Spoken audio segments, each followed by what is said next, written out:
ट्रकच्या धडकेत 34 वर्षीय युवकाचा मृत्यू। कांद्री परिसरातील महामार्गावर धन्यवाद गेटजवळ ट्रकच्या धडकेत 34 वर्षीय दुचाकी वाहन चालकाचा दुर्दैवी जागीच मृत्यू झाला।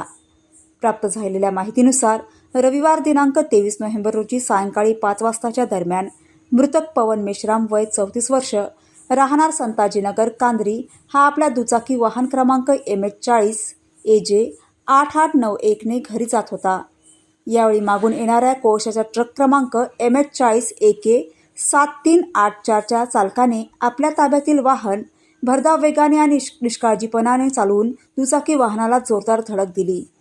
धडकेत दुचाकी वाहन चालकाचे नियंत्रण सुटल्याने ट्रकच्या मागील चाकाखाली येऊन पवन मेश्राम याचा जागीच मृत्यू झाला। मनीष भिवगडे वय 45 वर्ष राहणार कन्हान यांनी पोलिसांना दिलेल्या तक्रारीत सांगितले की त्यांना 5:30 वाजताच्या दरम्यान दूरध्वनीद्वारे माहिती मिळाली की त्यांचा साळा पवन अरुण मेश्राम याचा धन्यवाद गेटजवळ आरा मशीनसमोर ट्रकने अपघात झाला आहे। अशा माहितीवरून दुचाकी वाहनाने घटनास्थळी पोहोचले असता महामार्गावर लोकांची गर्दी दिसून आली। प्रत्यक्ष पाहणी केली असता 14 चक्का ट्रक क्रमांक MH40 AK 7384 उभा होता। त्याच्या डाव्या बाजूला मधातल्या चाकाखाली साळा पवन मेश्राम हा मृत अवस्थेत दिसून आला। पोट आणि छातीमधील पूर्ण अवयव बाहेर आले व चेंदामेंदा झाले।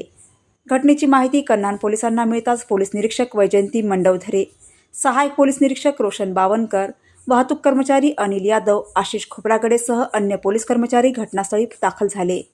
पोलीस पंचनामा करून मृतदेह ताब्यात घेऊन शवविच्छेदनाकरता उपजिल्हा रुग्णालय कामठी येथे नेण्यात आले। या प्रकरणी कन्हान पोलिसांनी मनीष भिवगडे यांच्या तक्रारीवरून ट्रक चालकाविरुद्ध गुन्हा दाखल करून पुढील तपास पोलीस निरीक्षक वैजयंती मंडवधरे यांच्या मार्गदर्शनात कन्हान पोलीस करीत आहेत। कन्हान प्रतिनिधी ऋषभ बावनकर।